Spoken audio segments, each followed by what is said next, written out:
Quels problèmes de santé peuvent augmenter le risque de développer Alzheimer?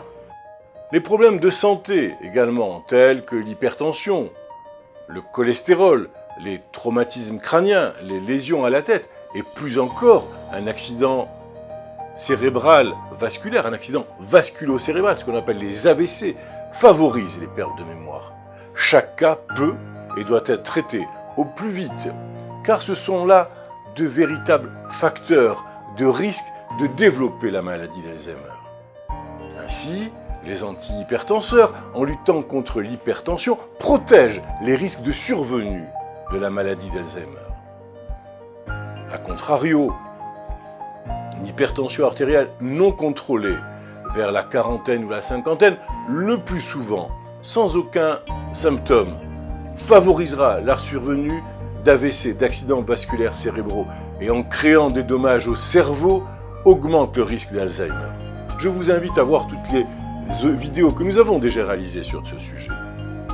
Premièrement, le cholestérol élevé et non contrôlé, et donc non traité, est également un facteur de risque, alors que les médicaments réducteurs de cholestérol viennent atténuer ce même risque. Il en va de même pour le diabète, qui doit être constamment surveillé et traité. Deuxièmement, l'obésité. L'obésité accentue les risques de survenue d'Alzheimer, en même temps qu'elle l'aggrave.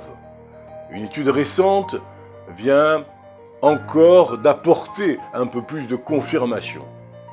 À titre d'exemple, sont cités la Chine et le Mexique, qui connaissent une explosion des problèmes d'obésité et, parallèlement, conjointement, une augmentation de l'apparition de maladies d'Alzheimer.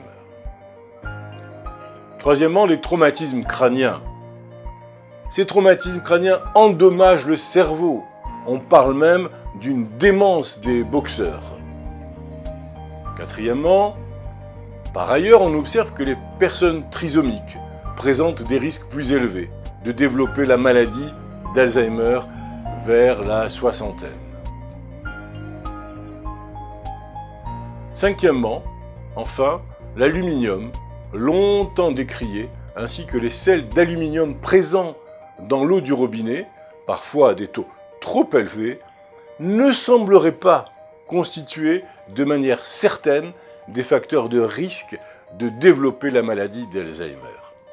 En l'état actuel des études, je prends des précautions. Aujourd'hui, c'est un champ d'études très important et il se poursuit encore beaucoup de réflexions dans ce sens.